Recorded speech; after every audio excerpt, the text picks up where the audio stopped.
It all started during a late-night gaming session with my friend Ben, a self-proclaimed tech junkie and philosophy enthusiast. Between matches, I casually asked if he'd seen the latest sci-fi movie about humans discovering their world was a simulation. Ben laughed. "Funny you should bring that up," he said. "I've been reading about the Simulationhypothesis, and it's not as far-fetched as it sounds. What if we really are living in a simulation?" I chuckled nervously.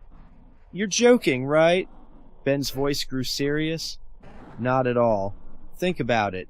Every day we're creating increasingly realistic simulations in video games, VR, and AI.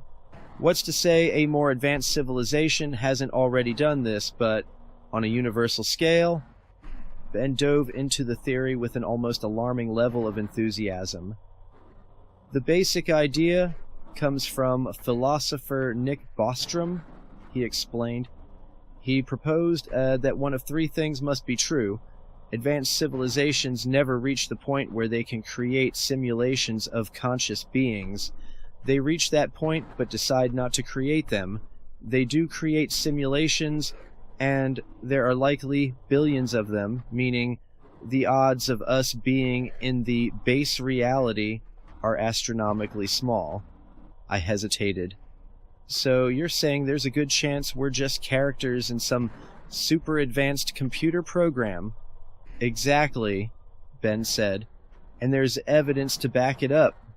Ben pointed to the laws of physics as one of the strongest arguments. Think about how everything in the universe can be described by mathematical equations, gravity, quantum mechanics, relativity. It all behaves like lines of code in a program. Even Einstein called the universe spooky. He brought up quantum mechanics, specifically the double-slit experiment.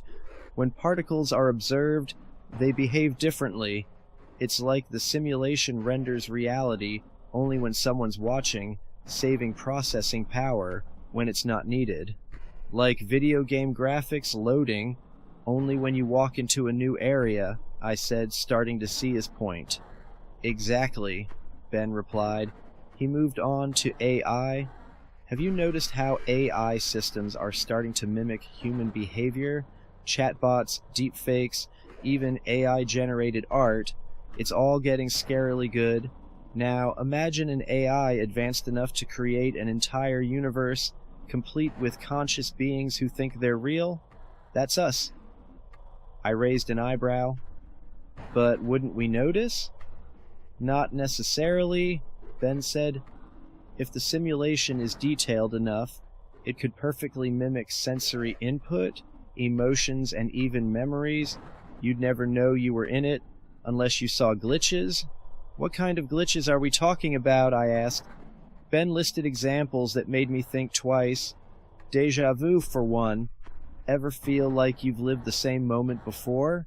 Maybe that's the simulation reloading. And what about Mandela effects? Entire groups of people misremembering events the same way, like the Berenstain Bears versus Berenstain Bears thing. That could be a bug in the code. He also mentioned unexplained phenomena like UFOs and ghosts. What if they're just artifacts of the simulation, things the system hasn't fully rendered, or anomalies in the code? But why would anyone build a simulation this complex, I asked. Ben shrugged.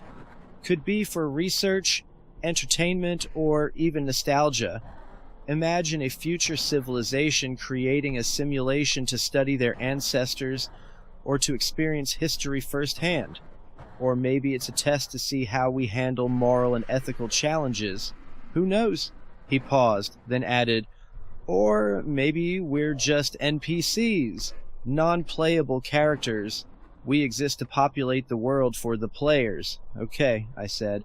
Assuming this is true, is there any way to prove it or escape it? Ben grinned. Funny you should ask.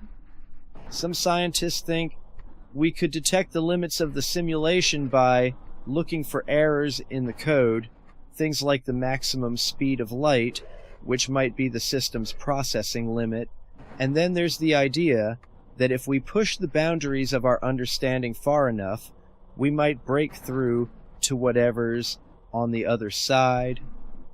And what's on the other side? No one knows, Ben said, but wouldn't you want to find out? As we wrapped up the session, I couldn't help but feel unsettled.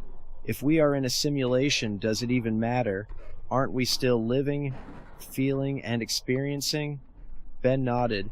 That's the big question, isn't it? If the simulation is all we've ever known, then for all intents and purposes, it is our reality. The point isn't to despair, it's to explore, question, and live fully. After all, even a simulated life can have meaning.